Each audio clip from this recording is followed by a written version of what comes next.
Hello everybody and welcome to episode 216 of the TheSixthAxis podcast. As usual, I'm your host, Chris Lipscomb. Joining me this week is my regular co-host, Kev Adset. You alright, Kev?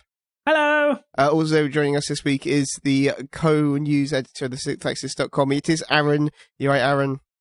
Hi, you alright? Yeah, Aaron is eating a roast dinner as we record, so it's I am indeed. It's going to be an interesting so I finished most combo. of it. So that's alright then.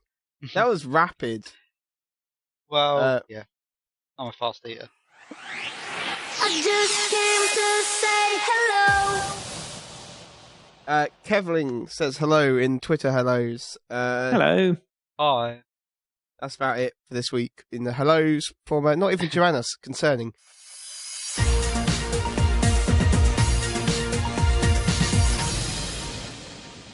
In the news this week, the PlayStation 4.5/Play. I think it's now become called the PlayStation 4K, is the generally established name for it. Last week it was the PlayStation 4.5.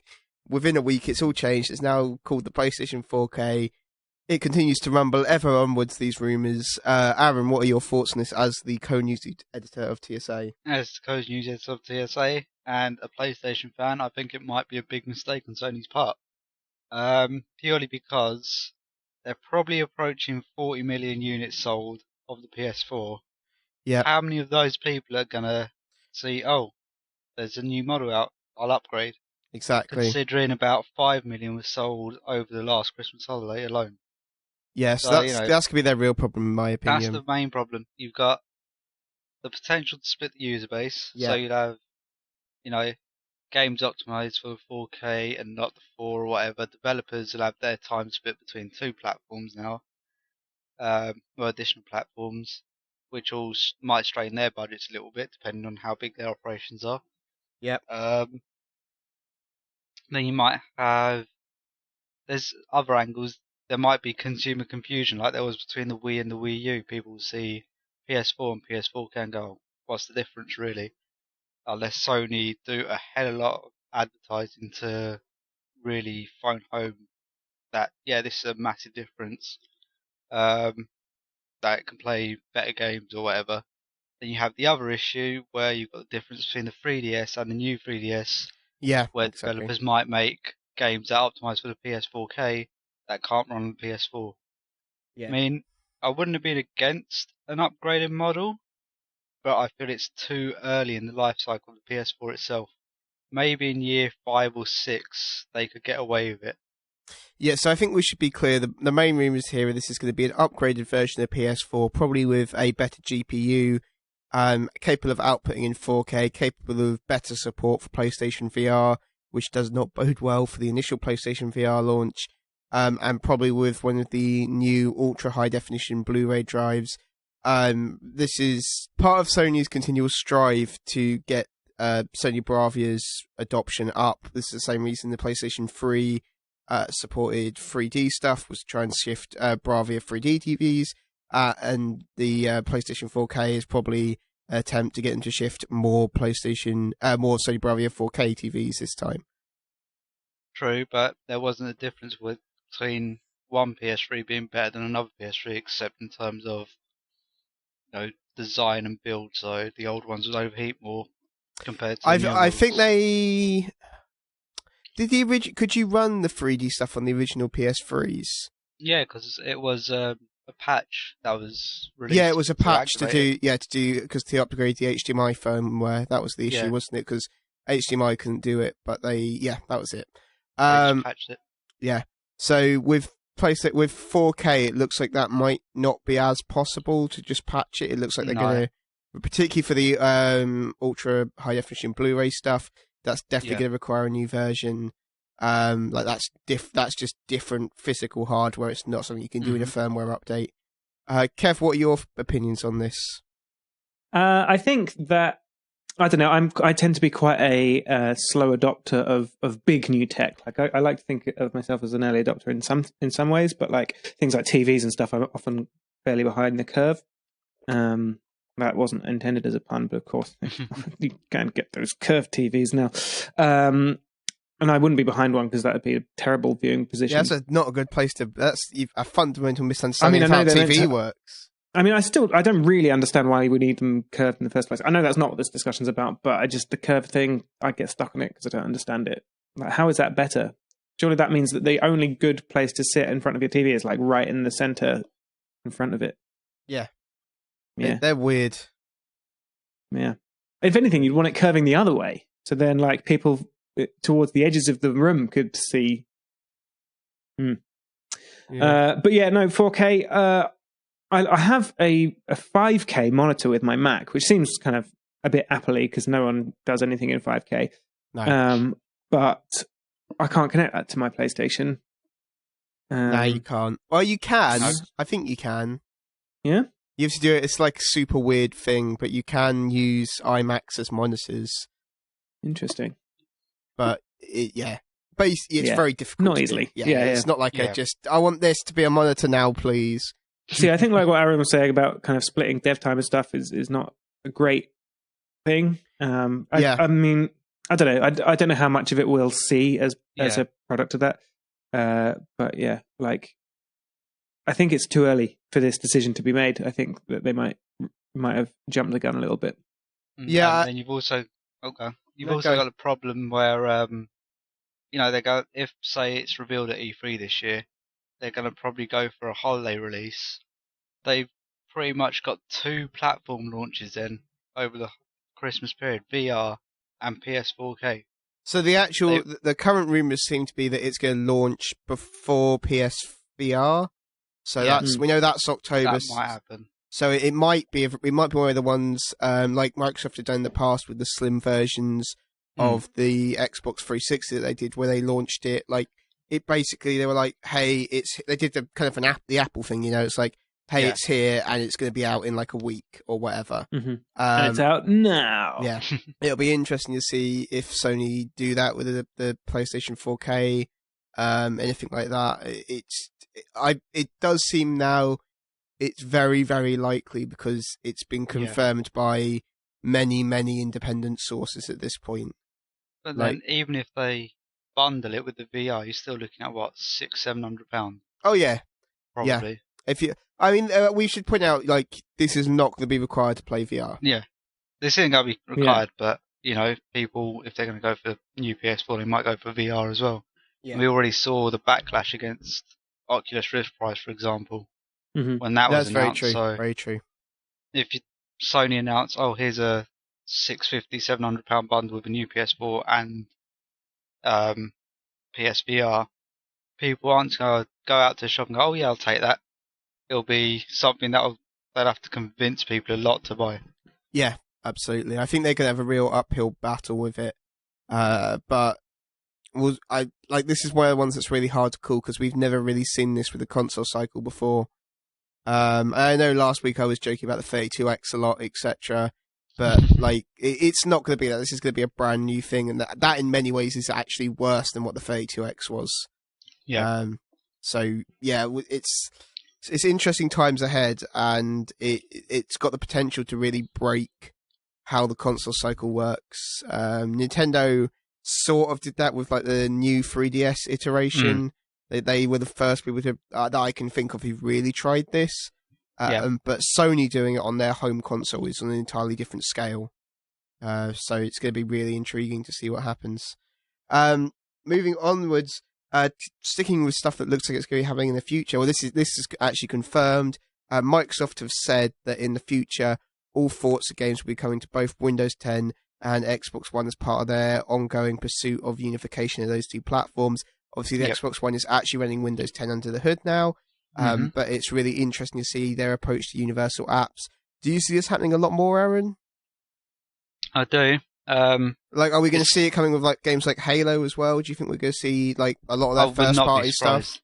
A lot of their first-party stuff. They want to unify both platforms, so there'll be there's already cross-platform play between PC and Xbox One in the form of Killer Instinct. Yeah. I can just see it happening. As more games are announced, they'll say, compatible with Xbox One and Windows 10. Yeah, I would not be surprised if the next Forza has cross-platform play, the next Halo has cross-platform play, or whatever. I think the really interesting one's going to be if they support cross-buy or not. Yeah. That for me is the really interesting element of it. Kev, what's your view on this? Like, are you in favour of this, like the universal application stuff? Or I don't know. I feel like if I was an Xbox user, or possibly even if I was a PC console, that's the opposite. If I was a PC gamer, I might feel a little hard done by because everyone likes exclusives, right? And so I if think that's nothing true. is ever exclusive, then you're kind of like, oh well. I think the real kicker this is for people who own both an Xbox One and like a high end gaming PC. Who are like, oh, I want to be able to play all the Xbox stuff and all the PC stuff. Yeah, and so I've got like, both. you know, when stuff, I know the Vita's not exactly hugely circulated, but like when stuff is cross-play on the Vita and PlayStation, I think that generally goes down pretty well. But I think the thing with the Vita is it's quite a different experience, whereas I would say this is probably going to be a reasonably, like, your PC... Although people still argue about the difference between PC and console, PCs are edging towards being played in more console-like situations. More and more people are hooking them up to TVs. And they still also are just static, you know? Like, yeah, people do play on, like, their laptops and stuff, but in general, it's what you play on at home, isn't it, really? If you've got a high-end gaming PC. Yeah. You're not having that about with it. No, exactly. The streaming stuff's quite interesting. I mean, we saw this week, Dom has bought a new tablet that's got like Xbox controller stuff kind of bolted onto the edge of his tablet, which is kind of weird, so that he can stream from his Xbox One onto that because it's a Windows 10 tablet. And that's kind of an odd trend, but we'll see how that turns out. But I think I definitely get what you're saying, Kev. It's like I completely agree. People will be frustrated by this initially, but I do wonder, particularly if they do the cross-buy. I think that's going to be the real saving grace for it. If they don't do cross-buy, I could see there being a very, very negative reaction. But if they say, hey, you've activated this on your Xbox One, that's cool, you've got it on your PC as well if you want it, then I could see that being very well received, actually. Yeah. Which is kind of the same way, actually, when you look at it, that the Vita works. Like, when there are games that aren't cross-buy, people do seem to quite negatively receive that. So, and you could see why, because people don't want to spend more money. That's perfectly reasonable. Last bit of news for this week, because I don't want to talk about Final Fantasy 15, basically. Okay, then. That Dragon Cancer has suffered very poorly in terms of sales, selling about 12,000 copies according to the developers. They blame it on Let's Plays, because it's a game that can quite easily be played through in a few hours. Interestingly, though, you could say the same is true of Firewatch, which is also a narrative, very artistic game that's quite short. And that has shifted, according to developers, about 500,000 copies, and is profitable at this point. So I think the real kicker for me is, like, that Dragon Cancer is a really interesting game, but people do not want to play a game about cancer, right? Yeah. True. Hard Most subject people matter. play games to escape reality. Yeah, I mean, That just drives it home. It's a fantastically done game. It's a really interesting subject matter, but I think it was always going to be niche. It's a game about a child dying of cancer. Like, yeah, that's the definition of a niche artistic. Like, this is a project that the developer did for the love of it. Like, it's about his own son. And yes, he definitely has the right to make money from it. It's a game that he's obviously poured a lot of hard work into, a lot of hours, and it is a real shame that it's not profitable. But it was always going to be a hard sell, I feel. It was just going to be a difficult one to get out there. Yeah, definitely. It's not. So, you know, it didn't have much promotion either. No, exactly. Firewatch was very, very heavily promoted. Yeah, compared to Firewatch, that was on the front of the PlayStation blog and whatever. While that Dragon Cancer was at PC only at the moment. Yeah, I think it's is it coming to other platforms? No, because they said in the blog post that they haven't got the funds to port it over due to poor sales. All right. But yeah, I mean, I saw a couple of articles on it on like other websites, but nothing huge. Like, oh, here, this is coming. So I didn't know when it was released. I didn't even know it was actually out yet. Yeah, me too. And most people wouldn't have known either. Those who bought it were probably looking for it after being exposed to it quite a lot, but they say it's not a subject matter most people are drawn to. Say, oh, I want to play a game about cancer. Yeah, I think that's the real thing. Like, in many ways, it's the same as sort of avant-garde plays and stuff. They're not going to draw the same as a Broadway play. It's like experimental stuff is never going to draw as well as like big, not necessarily box office, but like Firewatch is definitely, while it's still a narrative experience, it's definitely a more mainstream game. And that Dragon Cancer really isn't. It's a far more experimental title, I would say. And that's always just going to be difficult to persuade people of. I would like to see it do well, but like I say, it's just going to be really hard for them, I think. Not every game does well, unfortunately. That's the nature of the business. No, that is one of the real issues. Well, that's the nature of any medium, really. Not everything's going to be well received, regardless of whether it's good or not. Like that Dragon Cancer is, from what I've not played it, and I'm probably part of the problem. But from what I understand, it is a fantastically well done game. But also, I don't want to play a game about cancer because I know it will really bum me out. Yeah. Like, it's a great game, but it's the thing with that game is I want to play it, but I kind of feel like I would need to set aside a weekend that is like, this is the weekend I play that game. Because if I play it on the Saturday, then I'm going to feel the whole of the Sunday just being like, ugh.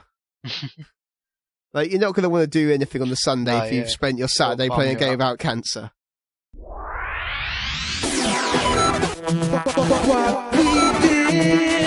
Aaron, you've been playing République, which is the PS4 version, I assume? Of the mobile game. Mobile game, yeah. So I played episode 1 and 2, and I think I actually got the season pass for it on mobile. I just never finished playing it through. You, from what I understand, not a fan? No, I'm a fan of the story, the setting, the characters, the acting, the world building in general, everything. I'm not a fan of the really stupid guard AI. See, because for me, I actually really liked it, but I think the stupid guard AI kind of works on mobile where it on mobile, yeah, but not on console. No, because it's you do expect those different standards, and it's it's kind of you want a mobile game to be more accessible and slightly simpler. But explain to everyone what it's about. So basically, the way it starts, so you as a player is drawn in as a character from the beginning. You receive a phone call from a girl called Hope who needs help. You're not sure what's going on, but it turns out she lives in a dystopian state. Not very much information is given through the actual cutscenes in game. If you go linear, you have to find the books, the tapes, all of which give more of a background. They all got little, pretty much like radio plays, so little situations where you'll hear something that's happened, and that'll add to the world of République, which I thought was brilliant. Because from the moment I started episode 1, I was drawn right in, like, because Hope's looking at you saying, "Oh, can you help me? I need to do this, that, and the other." And that really immersed you in. I loved everything about the world. I thought whoever wrote it did a really good job of creating a world that's believable, but just far enough out there that you're kind of thinking, oh, well, this is a bit crazy. But it is the guard AI that let it right down. They were just really stupid. Like, they'd only act if you're in their direct line of sight. I experimented quite a lot just to see how they react. Yeah. Like, one guy was standing next to a door, a loud door that opens and shut. I just kept activating it, seeing if it could do anything. Nope. The best one though was when I was in an office area. It's got like little cubicles. A guard saw me, chased me into the cubicle. I crawled under the cubicle wall. Now the walls were about, say, 3 foot high. I'm just crouched on the other side of the wall. The guard, instead of looking over and seeing me, just said, "Oh, I lost the suspect," and just went back to his normal patrol route. I was like, okay then. But you just think it's got such a good world that it's let down by poor gameplay. Yeah, it's a real shame for that. Like I said, I really liked it on mobiles, but I think on mobiles where I can't quite remember how it worked, but I'm pretty sure the input is going to be more restricted just because it's a mobile game. Yeah. Whereas like here where you've got full range of motion, etc. Yeah, you can control Hope in this one Yeah. on the PS4, so you're moving her about yourself. Yeah. I think on the mobile version you were like tapping to where you wanted to go, possibly. So yeah, it's just not. It's not good. Like you kind of need to upgrade the guard AI, and sometimes like straight port. This is why straight ports of games don't always work. You need to think about stuff sometimes like that, and how the platform differences genuinely affect the core gameplay. Yeah. Because when I was playing through it, I even mentioned in my review, I thought it'd make either a good film, a good TV series, it makes a good mobile game, it would make a great book as well, but it doesn't make a good console game. That was my issue with it. Everything about it, I mean, I would happily watch a show based on Republic, or I'd watch the film, I'd buy the book. If there was a comic series, I'd probably buy that as well. But I don't think the way it's currently released on console works for it. But after my review came out, I read other reviews as well, and not many people kind of mention the silly AI. They mention it's a bit off, but they don't say to what scale it's off. Because there are games where, some of the scale AI is a bit dumb, but they're competent in a way. These ones were just dumb. Yeah, they are. There's no other word to say it. Yeah, they seem super dumb from what you've been saying about it. So yeah, that I can see it definitely just be that, like the lack of challenge just becomes frustrating weirdly. It really does. I was just like strolling through areas thinking, oh, I'll just get past this guard. Even if they see me and catch me, it's just a matter of walking out of one room back to where I was. There's no threat. All right. Yeah.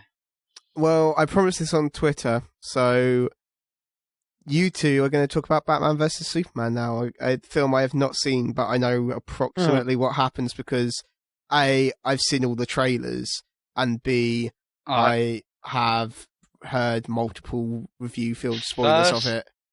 First, say what you know before we say. No, I know. I know literally everything. It's fine. Okay. So for the listeners, then, if you don't want to have we're probably going to do this completely ruined for you. Reasonably spoiler film. Skip forwards to In Third Time Here.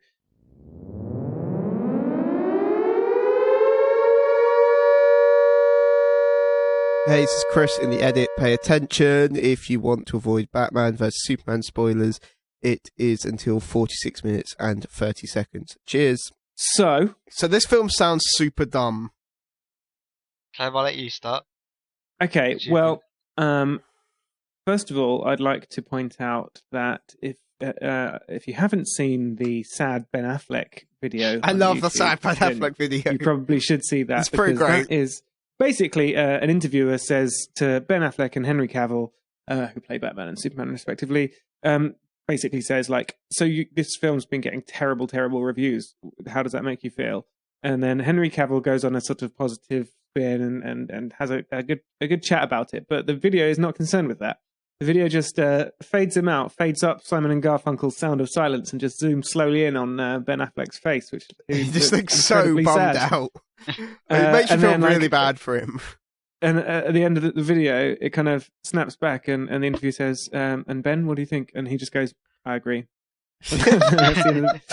It's kind of sad. And it's made more sad, I think, by the fact that Ben Affleck is probably the best part of the film. Easy one, best Batman. His portrayal of Batman was really good. And it's a little bit un-Batman-y at times because he does tend to kill people a little bit. There's a little bit of death going on there, which is weird. Yeah, he seems. But then he's also this 20-year Batman, like this world-weary Batman who we've not really seen on screen before. We're always seeing his origins in his first few outings. Which they show again. They show his origins, right? Again. Yeah, I mean, it's very quickly done. Yeah. Like, it's the kind of first 5 minutes of the film, basically. But even so, at this point, are you like, come on, guys? People know. People are like, yeah, his parents get shot. It's fine. I think I'm okay with it. The way it was done was quite nice. Like, the gun with the pearls felt like a real throwback to, like, kind of classic Batman. Not Adam West Batman, but, like, kind of classic comic book Batman. It's quite noir, the flashback sequence. I quite liked. One thing I did think was weird is that, like, kind of when he's running away at his parents' funeral, like where he's about to get frightened by bats, that all happens, and he falls down into the tomb, and then like the bats sort of start circling him, and he kind of flies out again. I And I think was like, that was more of a dreamy sequence at that point, wasn't it? well, so, but yeah, it didn't put it forward as that. Yeah. And then, like, as that's kind of happening, and me as an audience member is going, what? No, that's not physics. Then he goes like, it always happens like that in my dream or something as a voiceover, and then you're like, right, okay, whatever. So yeah, that was kind of weird. It set a strange tone for that because it just kind of threw me out of what I thought I was watching, and it was like, oh yeah, okay. Speaking of dreams, there's like 5 or 6 dream sequences. Yeah, in the film, so there's like, I think it's too many dream sequences. There's like flashbacks and flash forwards and like flash sideways and stuff. There's loads of stuff. What the fuck? There is an Inception dream within a dream at one point as well. That's good. So I think in that point they're nodding to the multiverse, that the multiverse in fact exists within the film universe. And can I just say as well, are these all contextualized? Are they just like, here's a dream sequence? It's all completely non sequiturs. At one point, he's just in his old primary school, and he's only wearing a towel. Yeah. It's weird. That's fucking. Yeah. But the thing is, a lot's been cut from the film. The actual DVD Blu-ray release is going to be 3 hours long. Yeah, I really felt like this. I really hope all the cut footage is just them like introducing exactly what this dream sequence is. What's weird is that I feel like they should have made a cut version of the film with all of the crap cut out. I don't know. So you want to see a cut that goes the other way? I actually have to preface all of this by saying I quite enjoyed the film. Like, it met my expectations of which were quite low of a film being kind of superhero-y and action-y, and it's going to have Batman fighting Superman at some point, and that's going to be cool. And it was. So, you know, that is one part of this, is that I did quite enjoy it. However, I'm going to say things which might sound quite negative about it, but that's not necessarily to take away from the fact that it was just kind of like a bit of a thoughtless, fun superhero. Fun's not the right word. It's quite upset as a film. A little bit sad. Well, it's just trying to do the whole dark thing that DC seem to be really signed up for since Nolan's Batman. So yeah, I don't know. Batman's, I guess. Batman. Yeah, it feels a bit weird. So yeah, the kind of the majority of the film in the run up to the fight is basically Batman doesn't trust Superman because he's an alien with all the powers of essentially a god, and like destroyed most of Metropolis. And that's not very cool. Even though, so this is weird. Like Metropolis, Gotham is visible from Metropolis. Yeah. This is super weird. What the fuck? It was really unusual. I was like, neighboring cities, but like super neighboring, like without any boundaries. Like how that's not how you build cities. Like, I guess maybe like Tokyo is built like that. Like this would be one city. Yeah. So that was very strange. So like the bat symbols shining into the Gotham sky, and then like somebody's just pointing at it from Metropolis. I'm like, what? but geography. So that was kind of strange. And also like I know you can have deprived areas next to rich areas, etc., but not like this disparity like this. Like here's on one side of the bay is the huge shining perfect city, and on the other it's just completely crime ridden and terrible. That is weird. Although, to be fair, like on one side of those lines is Superman, so maybe that would put me off if I was a criminal. Yeah, but I think Metropolis was definitely nicer before Superman. Yeah. Also, Superman's pretty new to this universe, isn't he? At that point, so. And also, to be fair, like more of Gotham was standing, more of Metropolis was standing before Superman. Yeah, that is very true. They rebuilt it pretty quickly.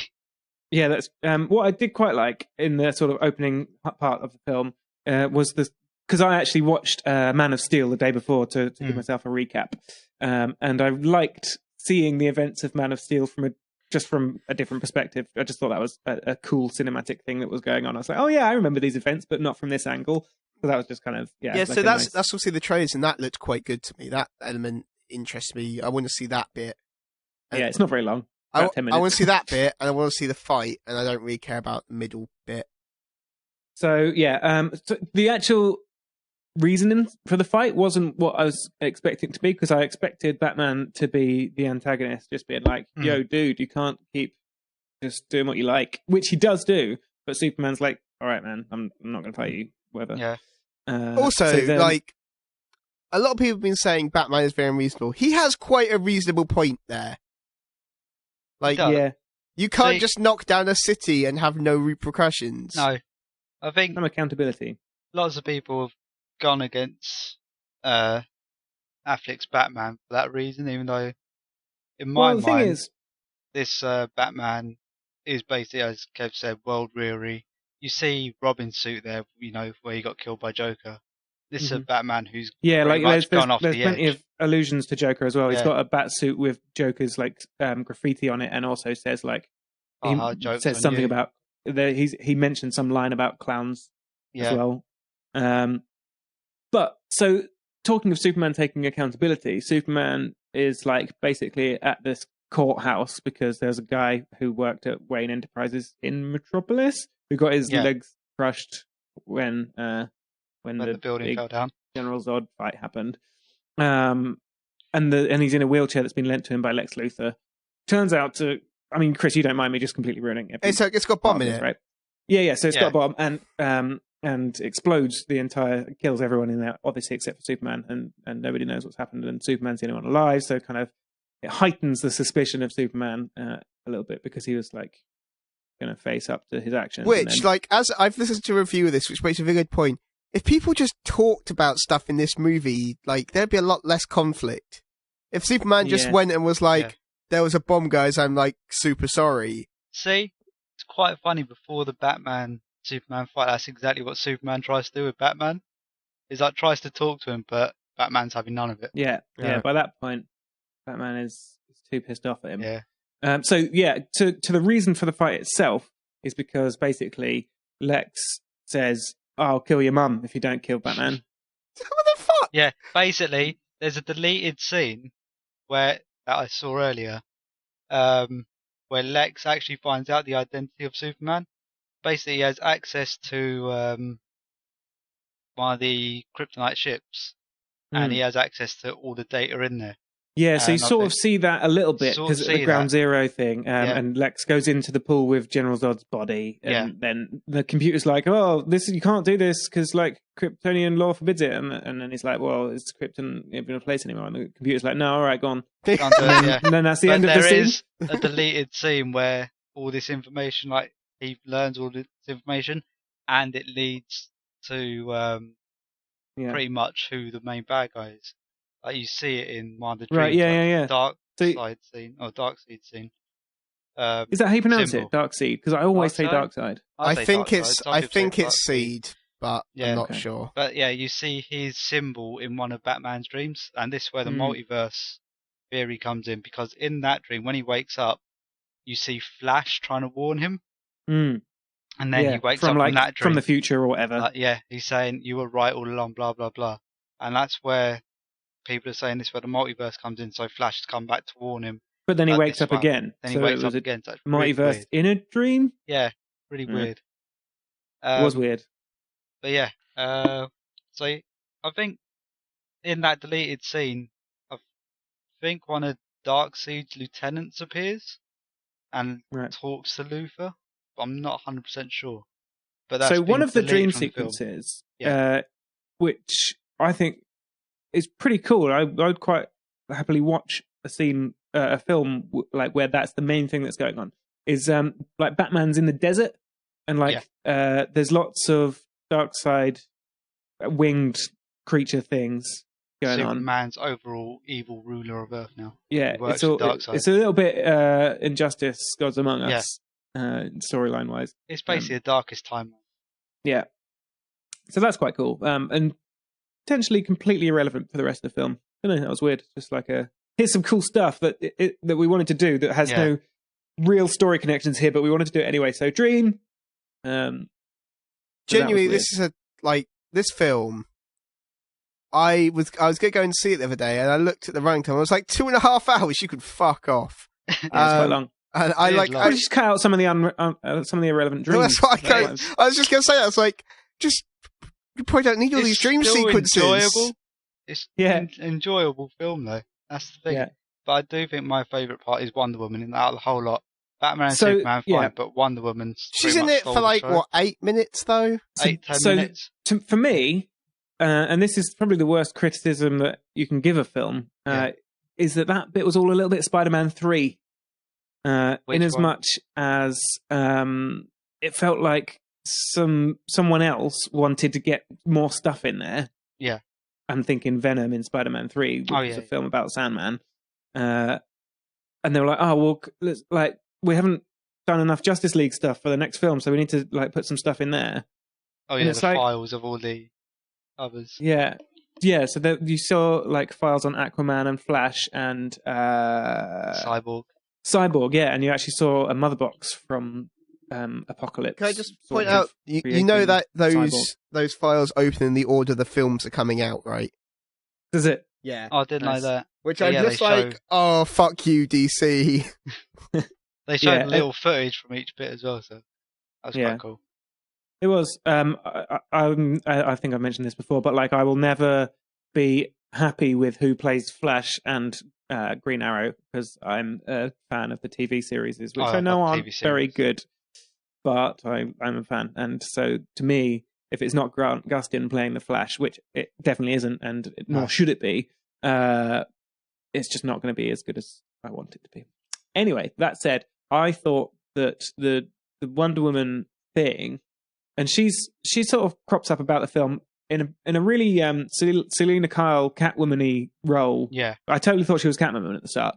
I mean, I deliberately kind of avoided some of the trailers, so I'd forgotten that she was the actress. I'd forgotten what she looked like.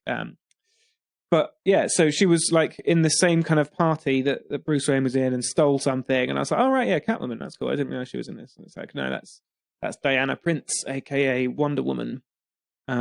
Who really doesn't have any origin story in here at all. She's just like, she has like a little monologue, I think, at one point. But then she turns up because Doomsday is a thing now. Because Lex Luthor went into the thing where the computer was like, yeah, all right, go on. And then Doomsday was a thing. And then Superman took Doomsday to space and they nuked them both. And they both survived. Which is from Dark Knight Returns, kind of. Yeah, and that's when Doomsday turns into Spiky Doomsday, which is more like what we know him from the comics. But yeah, that was weird. And like that fight scene between the three heroes and Doomsday has some really interesting like cinematography going on. Like Wonder Woman's jumping and stuff. I thought I've not really seen special effects and action that looks like that. But it looked completely different to the entire rest of the film, and that was a bit strange. And yeah, I don't know. It was fine. It was good. Like it was a big fight in that. Lots of action, but ultimately, I didn't really care about it. I don't know. See, I thought it was a good setup for the rest of the universe. Like the films going forward, I don't necessarily say it's gonna be the best film ever. It's not even the best comic book film ever. But it's a good starting point for what we're going to see coming forward. It sets the rules down. It sets down the overall arch of what's going to happen. But I thought it does its job as introducing all the characters like properly. That's the thing. I think it felt very much like that was its job. Like it wasn't trying to be a standalone film. It's like, here's some stuff that you're going to want to pay attention to. Remember these things. Because they're going to turn up in the other films. So yeah, I did feel sometimes a little bit like it was just shoving some Justice League adverts down our throats at the same time as trying to be like a film. That whole Wonder Woman photo bit. It's like, well, that's what her film's blatantly going to be about. Yeah, totally. Like it's going to be set during World War One or whatever. Because Batman even emails her like, "Where have you been for like 80 odd years?" And she's like, "I got bored of humans. Bored of helping humans." And then she comes back when Doomsday comes back. Yeah. That was literally her excuse. She's like, "I saw the war. Got a bit bored. Got bored, really. Don't want to help you lot anymore." So I went off and did my own thing. So yeah, enjoyable but ultimately meaningless fluff is how I'd describe it. Like I say, enjoyable if you know what you're in for and you don't mind sort of ignoring storyness being And you do irrelevant. need to have some knowledge of the DC universe to get a lot of the nods Yeah, in that's true. Maybe I'm a little bit biased because I read Justice League Yeah. comics. There's a lot of Yeah. things like most people won't know what the suit's all about in Batman's cave that says ha ha on it. No one's gonna know that was Robin's suit who got killed by Joker, unless they Yeah, I read didn't the know that. comics. Yeah, I didn't know that's it was Tim Drake Right. who got killed by Joker, and Mm. Batman kept that as a symbol to remind him never to have another psychic again, even though Okay. he does have more psychics after him. Interesting. So yeah, I would give it a 3 out of 5. How about you? Probably 3, yeah, about the same. Cool. I think watchable. I watch it once. I'll Yeah. probably watch the extended edition to see if it fills in a lot of gaps. But it's not something I'm going to watch again and again. It's not going to be Yeah. like from now on a new Star Wars saga which I can watch whenever a It's new Lord currently a Rotten Tomato Meter rating of 29%. See, I wouldn't say it's that bad. I think people have been overly harsh on it because everyone, when Batman vs Superman's announced, everyone's got in their mind of what it's going to be. Yeah. Like it's going to be the biggest comic book film of all Mm-hmm. time. But people have let expectations maybe get to them a bit and, you know, shadow what is a decent film, not 29% bad. Something that's, does the job it needs to do and is a good starting point for DC to I think jump off. Rebecca Cousy from The Federalist says, too competent to be universally panned, too disjointed to be universally praised, too anticipated to be a new revelation, too beloved and subject to be easily dismissed. I think the You'll either like it or you expectation won't. though is a really good point. Like it's Mm. it's hard to manage expectations for this film. Yeah, Yeah. these are the two biggest superheroes of Yeah, all pretty time. much. Like you got Captain America, Iron Man, who are really popular now, but it's always been Batman and Superman for however many Yeah, decades pretty much. that have been the big two. Everyone had expectations for it. Yeah, and also it's just like it's starting their new universe and all that kind of jazz. So Interestingly, though, right, so the critics' rating is 29%. The audience score is 71%. So I think that kind of sums it up a little bit. Like, Yeah, it's not a good movie, but it's a yeah, fun but movie. also interestingly, like that rating, the public rating was like 95% the day before it was released. So yeah, so shows the hype. that's kind of I find that intriguing. You're like, but you haven't seen it you yet. haven't seen it. What? How are you rating this? Well, isn't it before it's out? It's like want to see or something, isn't it? Mm. Yeah. Something like that. No, but it then translates directly into like I think they convert that score directly into the public rating, and you're like, that's probably a bad system, Rotten Tomatoes. Doesn't seem like that's good. I'm definitely gonna see it. I don't know when I've got time at the minute to see it, but I will definitely be seeing it at some point. I reckon you could wait until the extended version is released and just watch that. God, it's gonna be 3 fucking hours though. It is going to be 3 hours. It's, Quite long, isn't it? Just put a it's Saturday or like it'll Sunday just aside. keep going. Oh Christ! See, when I was watching it, I wasn't looking at my watch saying, "Oh, it's this bit now." It went by pretty fast. Yeah. One of the other things I'll say is that the trailer has like all of the beats of the film in it. Mm. So if you've seen the trailer, sort of that's, Like that if they is it. hadn't put, if they had not put bits of Doomsday the- in the trailer, that would have been really. I think they That shouldn't have ruined put Doomsday or No. Wonder Woman in the trailer. Like they should have just kept that all under wraps, and then people would have been like, "What, Wonder Woman?" Or Yeah. at least pick Cool. pick 'Cause one I of those thought- two. Because if you put like, I think actually if you put Wonder Woman in but not Doomsday, then it's kind of like, because her first appearance is like the shield and the blast, and you're like, oh shit, it's like Superman attacking Wonder Woman, and that would have created some intrigue. But instead they're like, no, guys, it's Doomsday. Don't worry, it's all fine. They're all fighting Doomsday once they've all made friends. Don't After- worry, after guys. Batman There's literally v no Superman. tension in this film. It's fine. I thought Wonder Woman's entrance was probably one of the best bits of the film. Like when her theme kicked in as well, I think it's a brilliant theme that they've created for her in that film as well. It just, I can't even remember how is she.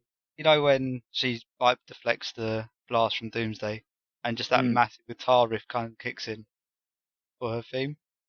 Just YouTube. Nope, don't remember that. Also, Yeah, I thought it was YouTube brilliant. That was one of my I would like to standouts. say, from what I understand, the fact that the Martha thing is just fucking dumb, right? Yeah, it is a bit dumb. It's like, why'd you say Martha? That's my mum. Okay, now we're Yeah, Oh, all now we're right. I best won't kill you friends. then. Yeah. You're like, wait, Yeah. what?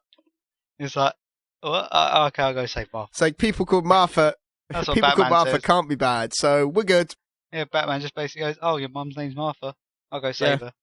It's just what are they doing? Why did you make this film, DC? Oh man, I kind of just like. There's a bit of me that hopes, like, because obviously it's done very well on opening weekend, but I really hope it just tails off, and then they're like, "And we're rebooting the DC universe again," and be like, "Yes, just keep going, DC. Become they'll like do your that. comic books. Just endlessly reboot in the hope that one time it sticks." They'll only really be able to do it in the multiverse way. It's like, oh, this happened in that, but they'll That's just say, to be fair. That's all they fucking. Batman vs Superman was. That's all they fucking do in the comics. They reboot it and they're like, yeah, it's different Earth, or we collapsed the multiverse, or we reinstated the multiverse.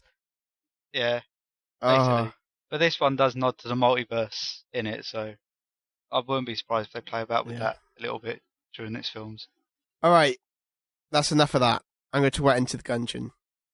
So, right, Batman vs Superman spoilers are now over. No more spoilers.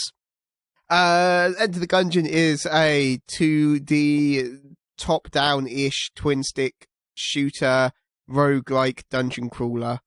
Available on PC, Mac, PS4, I believe. I don't know if it's on Xbox One. I have been playing this. It is really fucking hard. It's kind of bullet helly a bit as well. So it's roguelike in that it's got permadeath, etc., but it doesn't have the character recreation at the start. So you have like 4 characters that you can pick from. I think it's the Marine. It's something like the Marine, the Prisoner, the Hunter, and I don't know. I think the other one's the Pilot. The only one I haven't played yet is the Pilot. The Marine is probably my favourite so far, but I like the Hunter because the Hunter's got like a little dog, and that's kind of cool. The dog doesn't really seem to do anything; just a little dog follows you around. It's pretty sweet. Basically, it's a game with dozens, if not hundreds, of guns in it.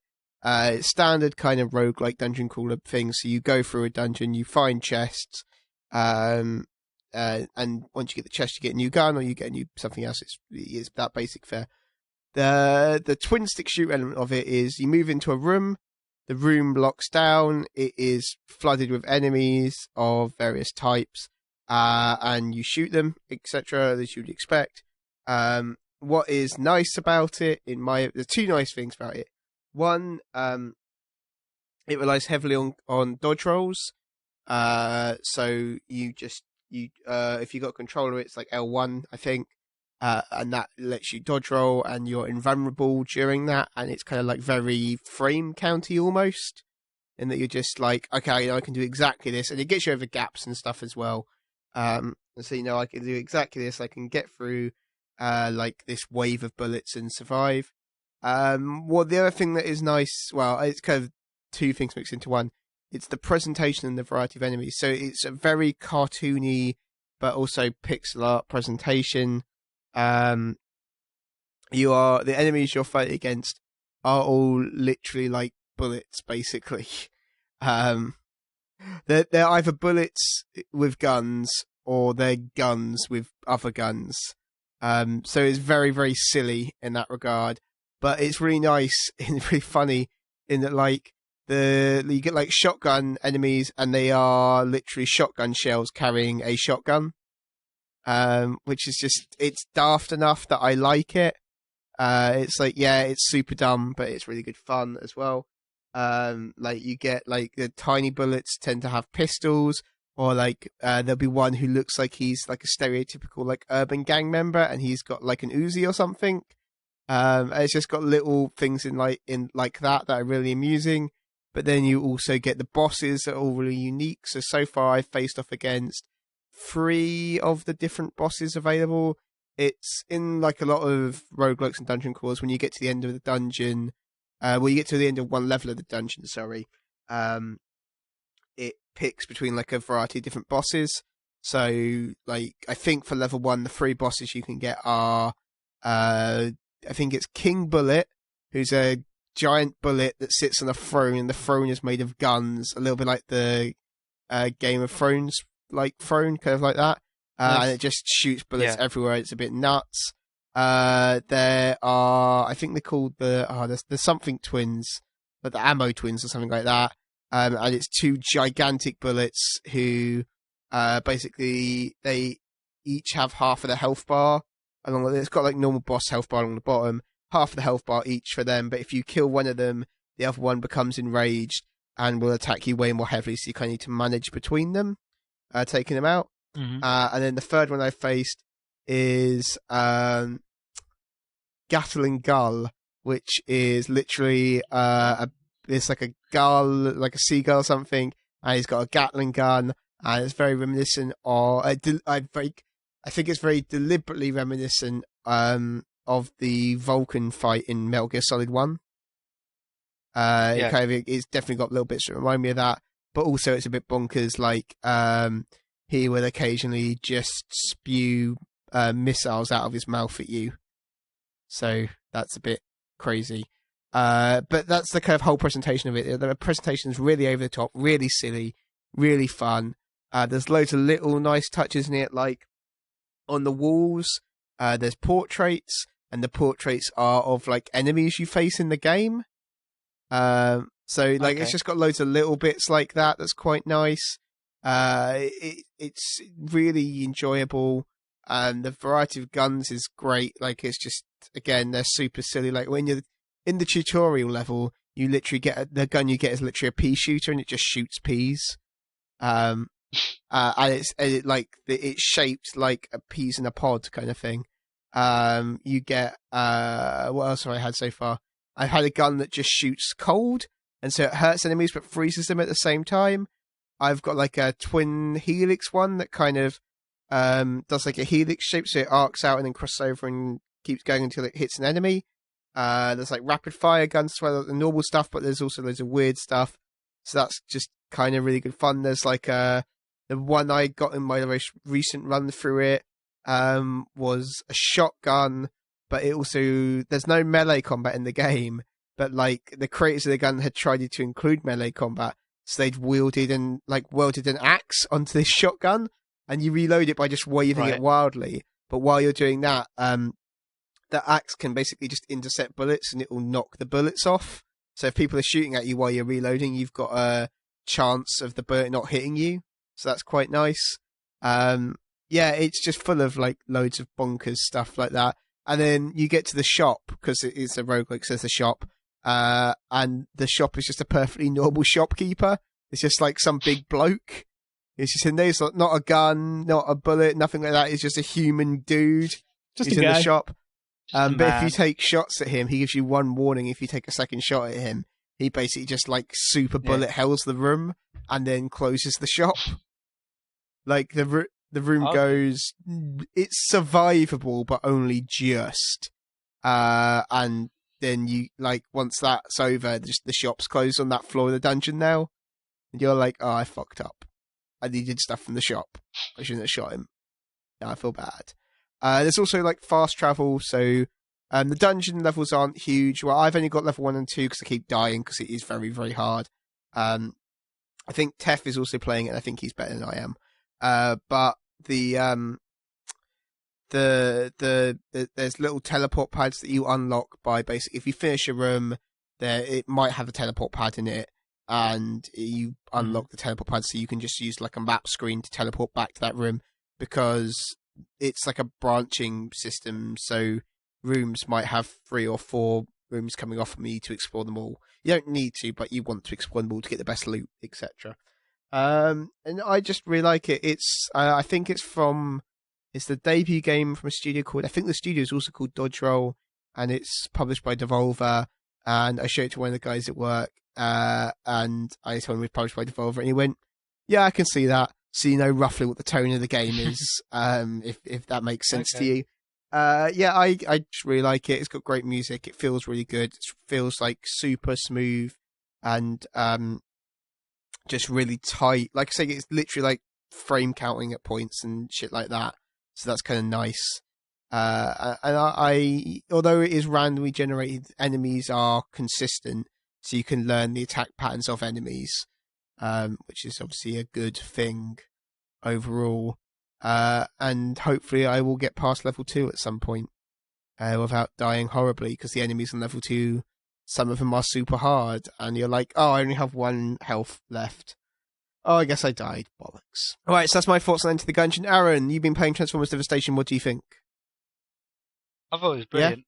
You know, it's a game that don't take itself too seriously. It's just, you know, takes loads of inspiration from the cartoon. I thought Platinum's blend on the combat was perfect.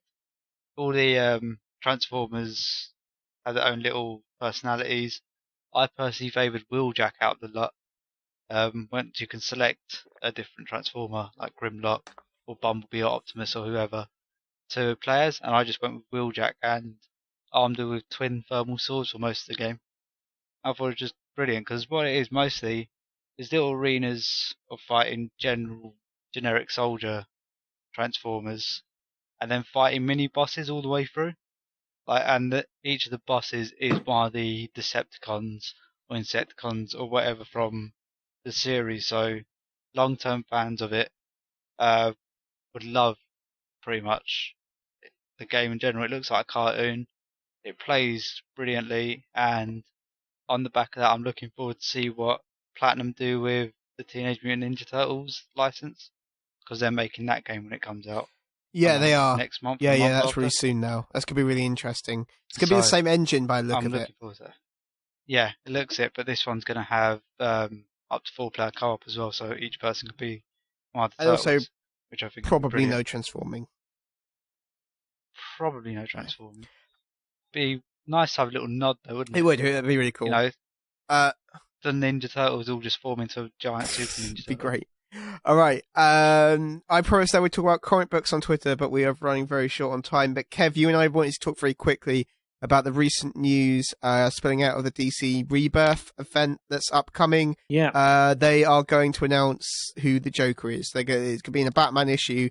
They could be like, the Joker's this guy. This is spilling out of the fact that in the current Darkseid War, the Joker's become the god of knowledge by taking on the Mobius chair.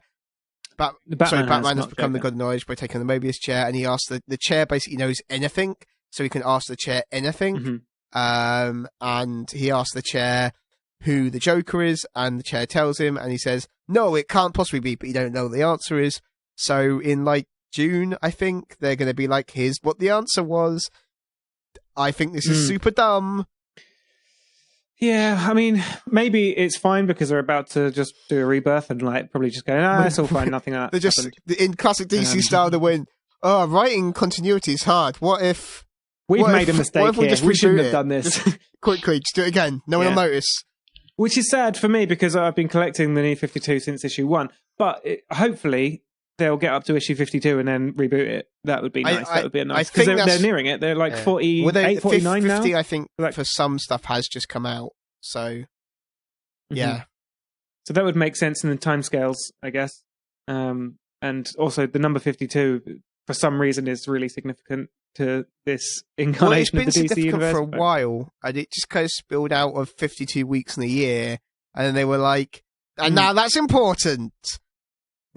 Yeah, it turns up all the time in like Supergirl and Flash and Arrow and stuff on TV as well, just like things unnumbered 52 with no real reference to it all spilled out of like them doing a weekly series that they called 52 because it was 52 issues long, and then that kind of spilled into like 52 is now really important. They went into Countdown, which is also 52 issues long, so it was weekly, and then that revealed there were 52 elements to the multiverse, and I was like, DC, did you really just go weeks in a year and then just expand from there?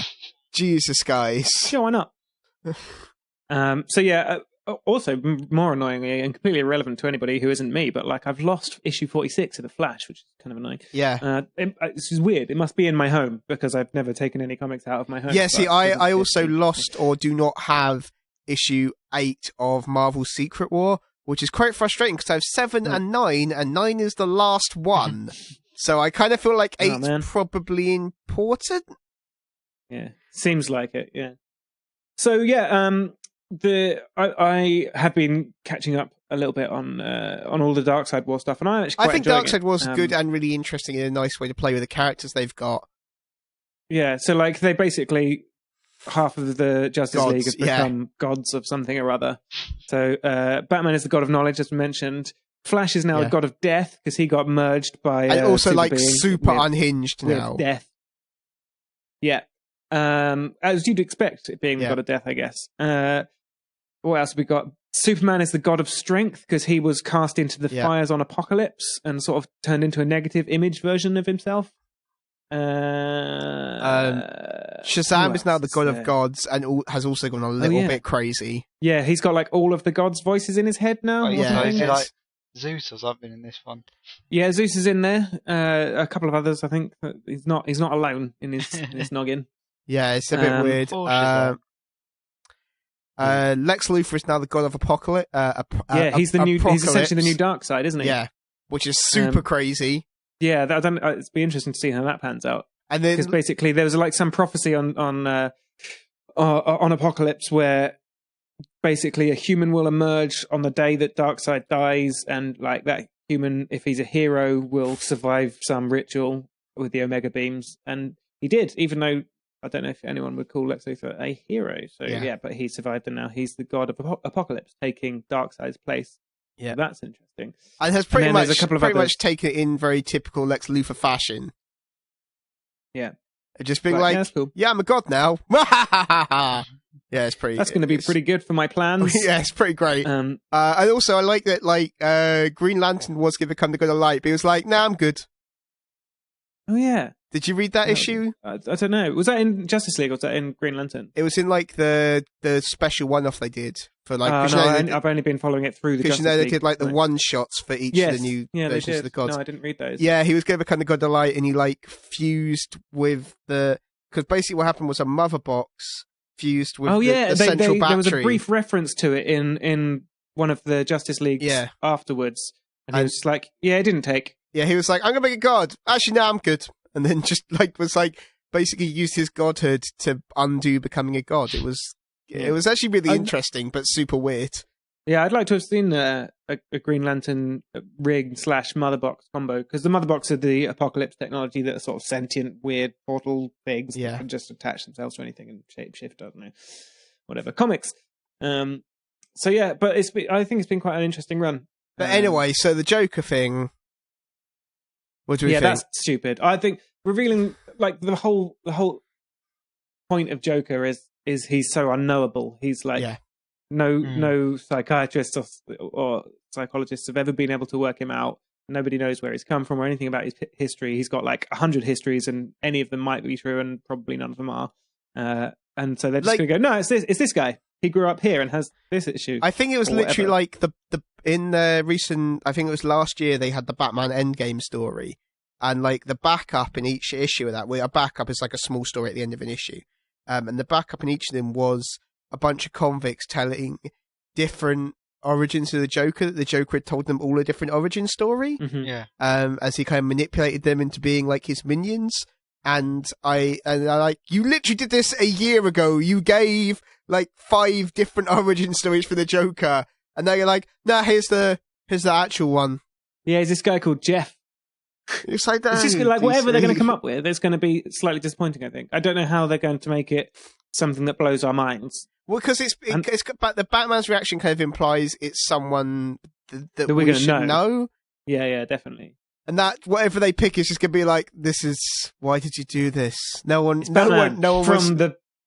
asking for this. No one wants to know who Joker is. That's his whole thing. I mean, the other thing is, like, I really do want to know who he is. That's what's annoying. It's like I'm kind of really want to know what they're going to tell me about it. But then they're going to reboot the universe. Because what I find really disappointing is if they give the Joker a real origin, it's going to imply he has an actual motivation, which is the complete antithesis to his character. Have to put everything into concrete. They can't just say like, oh yeah, he grew up here and he's this guy, because then they're going to have to say, well, like, why is he so unhinged, and what happened to him to make him into the Joker and all that stuff. Yeah, whereas the They actual just point, it's so good that it's ambiguous. the point of the Joker is he's the Joker, he's fucking crazy, done. Yeah. Like, you don't need to go into more depth than that. And I even, like, have you been following you don't read Batman, do you? No. But kind of like the Joker is currently sort of dead in Batman. Basically, like, Batman and the Joker both got their brains rebooted, essentially. And there's this point where even like we don't know if the Joker did, it's very heavily implied, but he also still seems super unhinged. And you're like, that's interesting. I don't know if he really is. But yeah, I think that they're playing with that really, really nicely because he talks at one point. He comes and talks like the non-Batman version of Bruce Wayne about how and just says that he's like an old friend or a bank, and he's working as an accountant or something, and keeps saying stuff that can be read very heavily in two ways, and then gives like an innocent explanation for it. And it's like, and then tries at the end of this conversation basically threatens to kill himself, and you're like, okay, so you're still very unhinged. Interesting. So it's don't reveal the Joker, DC. But as you say, they're just gonna reboot it, and you just be like, okay, so why? And at that point, again, you're like, so why did you do it? Yeah. See, my theory is that it's gotta be Bruce Wayne from another universe. There you go. Done. Oh, that's just super disappointing. And if I'm right, I don't know what I'll do.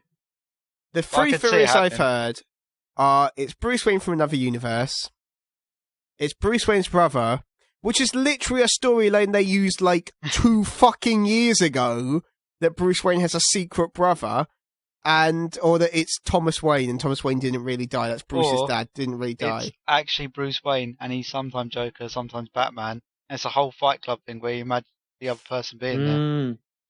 That's the only one that's maybe interesting and makes no sense. Yep. Question time. We're doing a couple of questions this week very, very, very quickly. Davs, DJ Second Nature on Twitter would like to know, would you buy a PS4K or an Xbox 1.1? No, because I'm quite a cheapskate and I already have a PlayStation 4. Yeah, I don't need to buy a PS4K yet, and maybe in a few years if it was worth it. Possibly an Xbox 1.1 because I'm looking at getting one eventually, and I wouldn't mind. I wouldn't mind owning an Xbox One, and so theirs is more interesting to me what they do. But of course, it depends on how games utilize it and stuff like we were talking about earlier. If developers generally utilize it, then maybe. Kevling says, is there going to be any more Paragon chat this week following last week's discussion? Has anyone here played Paragon? Kev, you definitely haven't. I have. No, but I am signed up for the beta. So am I, but I just haven't had a chance to play it. Okay, cool. And from what we talked about last week, it sounds really, really good. And finally, in the marathon, would like to do any of you suffer from motion sickness? And do you think that'll stop you adopting VR? It's definitely the case for me. But I do suffer from motion sickness, not as bad as I did when I was a kid, but I do still get it a bit. And I have a serious issue where I have an imbalance in my inner ear. So if I don't pay attention, sometimes I just don't walk in straight lines, which is very embarrassing. It makes me look like I'm drunk all the time. Essentially, you like when you have a remote control car and you have to adjust the little axis on the bottom. Exactly like that. Yeah. I do suffer a little bit as well. Like if I read or like play with my phone, if I'm in a car too much, then I get pretty sick. But I think I'm hopeful that motion sickness problems are teething problems for VR that developers will quite quickly learn how to avoid, rather than being intrinsic to the medium itself. See, I don't suffer from motion sickness, but in a couple of weeks, I'm going to see a game which I can't talk about yet in VR. I was watching a video for it today that the publisher sent me, and it looks like it could cause me motion sickness if they get it wrong. Like, because how fast paced it is. So but it's I'll very find difficult. out once I've played it if I suffer. So ask the question again in a few weeks, and I'll give you an answer. Okay. It's definitely a super difficult thing to get right, but I agree it's probably a teething problem for the medium rather than something intrinsic, and hopefully we'll see it get eliminated. I also think depending on what the game is, because a lot of the stuff where it's just simple head tracking and you're walking around a space, you're much less likely to get motion sick in that. And those, in a way, are sort of the more interesting experiences for me. Right. That's going to do it for this week. Next week, Kev, you're not on the podcast next week. Why not? Because next week it's Rezzed, so I will be doing I've been playing a good game to talk about as well. No, you haven't. I have, actually. I've played nearly all of a game called Telepaint on iOS. You sent me an email that was like, I haven't played anything new. Yeah, so I bought something to play, to talk about. No, I wasn't lying at that point. Okay. I thought I'd get something anyway. Anyway, that's fine. I'll talk about it in a couple of weeks. Yeah, next week is Rez, so hopefully I'll be doing something with Rez like I did last year. It might be tricky because there's some other stuff that I don't know if I'm allowed to talk about. But yeah, we will hopefully be doing something from Rez at some point. So that'll be a good time. If you'd like to get in touch with us, you can tweet us at TCA Podcast or email us at podcast@TheSixthAxis.com. If you'd like to get old episodes, you can go to TheSixthAxis.com, you can go to Stitcher, or you can go to YouTube.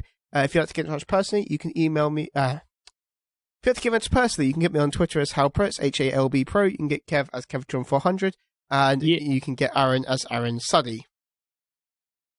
Yep. Yes? Yep. Yep. It didn't sound like a question. Anyway, that's going to do it for this week, so say goodbye, everybody. Bye. Bye, everybody. Oh, I see what you did there, Kev. Classic. Yeah, it's clever, isn't it? Classic joke. All right. Yeah. Goodbye. The Sixth Axis Podcast.